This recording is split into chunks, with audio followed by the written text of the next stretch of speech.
Good morning, welcome back to my channel GS world group संदेश।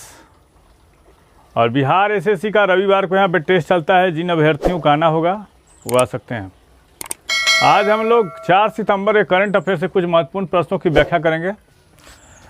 Reliance retail ने अपने active beer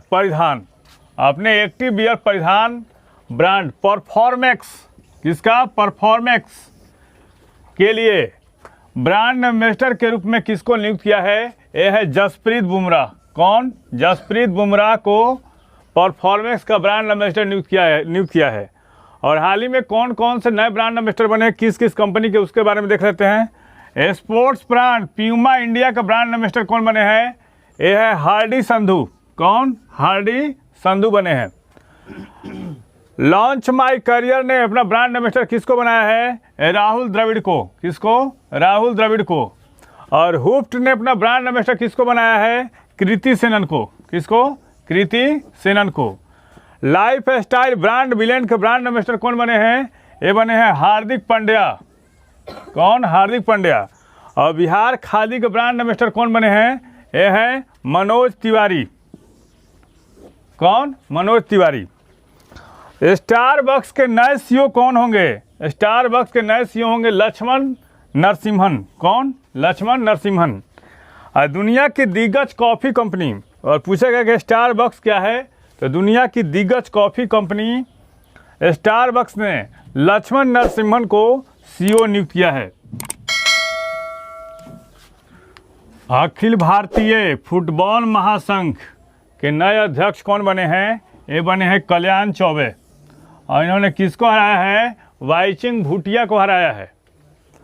और Akhil Bharatiya football महासंघ की स्थापना कब की गई थी? 1937 में की गई थी।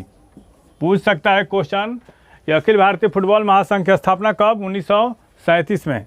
और हेड क्वार्टर कहाँ है इसका? नई दिल्ली में है। किसका? अखिल भारतीय फुटबॉल महासंघ का। वह फुटबॉल के शासी निकाय के प्रमुख के रूप में चुने जाने वाले पूर्व राष्ट्रीय टीम के खिलाड़ी हैं। कौन? कल्याण चौबे। कहाँ के रहने वाले हैं? कलकत्ता के। और भारत अक्टूबर 2022 में प्रस्तावित अंडर 17 महिला विश्व कप की मेजबानी करेगा। यानी अंडर 17 महिला विश्व कप कहाँ होगा? ये होगा भारत में। और अखिल भारतीय फुटबॉल महासंघ के नए अध्यक्ष कौन बने? कल्याण चौबे। और इसका स्थापना कब हुआ था? 1937 में। और हेड क्वार्टर कहाँ है? नई दिल्ली में। किसको हराया? वाईचिंग भूटिया को। क्वाड ग्रुप की आधिकारिक स्तर की बैठक की मेजबानी कौन सा देश करेगा? भारत। 5 और 6 सितंबर को क्वाड ग्रुप के अधिकारियों की बैठक भारत में की जाएगी। और क्वाड में कौन कौन से देश हैं? क्वाड में है जापान, ऑस्ट्रेलिया, भारत और यूएसए है। और क्वाड की पहली बैठक कब हुई थी? क्वाड की पहली बैठक जो हुई थी 2007 में हुई थी। और क्वाड की अवधारणा किसने रखा था? जापानी प्रधानमंत्री थे, जापान के भूतपूर्व प्रधानमंत्री शिंजो आबे ने क्वाड की अवधारणा रखी थी। किस कमेटी की सिफारिश पर नौसेना के ध्वज को परिवर्तित किया गया है? Admiral VEC Barbosa committee. और इन्हीं के सुझाव पर नौसेना के ध्वज को परिवर्तित किया गया है। पूछ सकता है क्वेश्चन कौन सी कमेटी? तो एडमिरल वीईसी बारबोजा। अब क्या हुआ है चेंजिंग, उसके बारे में देख लेते हैं। नेवी को हाल ही में नया नौसेना ध्वज सौंपा गया है। नेवी को अभी नौसेना चीफ कौन है? आर हरि कुमार हैं। 25वें नौसेना अध्यक्ष हैं वो। जिसमें अंग्रेजों की निशानी क्रॉस का लाल निशान को पूरी तरह से हटा दिया गया है। किसको हटाया गया है? अंग्रेजों की निशानी क्रॉस का लाल निशान था, जिसको पूरी तरह से हटा दिया गया है। और इसमें भारतीय तिरंगा और अशोक चिन्ह शामिल किया गया है। किसको हटाया गया? किसको? क्रॉस का लाल निशान को। और इसमें जोड़ा क्या गया? भारतीय तिरंगा और अशोक चिन्ह को। एग्जाम में पूछ सकता है। और कौन सी कमेटी के पे सुझाव पे किया गया है? एडमिरल वीईसी बारबोजा कमेटी की सिफारिश पर। किस अर्धसैनिक बल ने आंसू गैस के छोड़ने वाले ड्रोन सिस्टम विकसित किया है? तो बीएसएफ।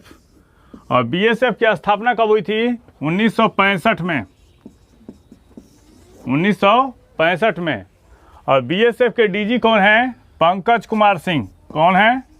पंकज कुमार सिंह। और हेड क्वार्टर कहाँ है इसका? नई दिल्ली में है। कहाँ है? नई दिल्ली में है। अखिल भारतीय तकनीकी शिक्षा परिषद का अंतरिम प्रमुख किसे नियुक्त किया गया है? एम जगदीश कुमार को। अखिल भारतीय शिक्षा तकनीकी परिषद का प्रमुख किसको नियुक्त किया गया है? एम जगदीश कुमार को। और इन्होंने किसका स्थान लिया है? अनिल सहस्त्रबुद्धे का स्थान लिया है। किसका? अनिल सहस्त्रबुद्धे का स्थान लिया है। और अखिल भारतीय तकनीकी शिक्षा परिषद एक वैधानिक निकाय है, संवैधानिक नहीं, वैधानिक निकाय है। और इसे 1945 में स्थापित किया गया था। कब? 1945 में। और क्या काम करता है अखिल भारतीय तकनीकी शिक्षा परिषद? या उच्च शिक्षा विभाग के तहत काम करता है। IMF विकास पूर्वानुमान के तहत भारत की अर्थव्यवस्था दुनिया की कौन सी बड़ी अर्थव्यवस्था बन गई? 5वीं। और किसको हटाकर बनी है? ग्रेट ब्रिटेन को, जिसके हम गुलाम थे, आज उसी को पछाड़ कर हम आगे बढ़ रहे हैं। ये बहुत बड़ी चीज़ है। और ब्रिटेन की अर्थव्यवस्था जो है 6 नंबर की अर्थव्यवस्था बन गई है। यूके को पीछे छोड़कर 5वीं सबसे बड़ी अर्थव्यवस्था बन गई। और IMF के अनुसार भारतीय अर्थव्यवस्था के इस साल 7% से अधिक से बढ़ने का अनुमान है। और IMF की स्थापना कब हुई थी? 1945 ईस्वी में। और किस सम्मेलन के पश्चात? ब्रेटन वुड्स सम्मेलन के पश्चात। मुख्यालय का है वाशिंगटन DC। और इसके प्रमुख कौन है? Kristalina Georgieva. दक्षिण क्षेत्रीय परिषद की 30वीं बैठक कहाँ आयोजित की गई? एक कोलम में आयोजित की गई है। और कहाँ है कोलम? तिरुवनंतपुरम। और क्षेत्रीय परिषद का अध्यक्ष कौन होते हैं? वो गृह मंत्री होते हैं। अमित शाह ने इसका उद्घाटन किया है। और दक्षिण क्षेत्रीय परिषद में कौन कौन से राज्य आते हैं, यूटी आते हैं? तो आंध्र प्रदेश, कर्नाटक, केरल, तमिलनाडु, तेलंगाना और पुदुचेरी। राष्ट्रीय विधिक सेवा प्राधिकरण का कार्यकारी अध्यक्ष किसे नामित किया गया है? नियुक्त किया गया है DY चंद्रचूड़। सुप्रीम कोर्ट के अवकाश प्राप्त न्यायाधीश हैं। और इसको नालसा भी कहा जाता है। नालसा, इसकी स्थापना 9 नवंबर 1995 को कानूनी सेवा प्राधिकरण 1987 के अनुसार की गई थी। अब नालसा के बारे में जान लेते हैं हम लोग। नालसा के मुख्य संरक्षक भारत के मुख्य न्यायाधीश होते हैं। भारत के मुख्य न्यायाधीश कौन है? UU ललित।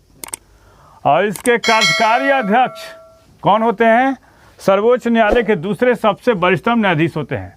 और इसका हेड क्वार्टर कहाँ है? इसका हेड क्वार्टर है नई दिल्ली में। पहला होम्योपैथी अंतर्राष्ट्रीय शिखर सम्मेलन कहाँ आयोजित हुआ है? ये दुबई में हुआ है। कहाँ पे? दुबई में। और भारत में होम्योपैथी संस्थान कहाँ है? कलकत्ता में है। और इस सम्मेलन का विषय क्या है? जलवायु परिवर्तन और ग्लोबल वार्मिंग के कारण होने वाले रोग हैं। इस चैनल के माध्यम से सही विषयों का तथ्यपरक विश्लेषण किया जा रहा है। आप इस चैनल से जुड़िए, लाइक कीजिए, सब्सक्राइब कीजिए। Thank you.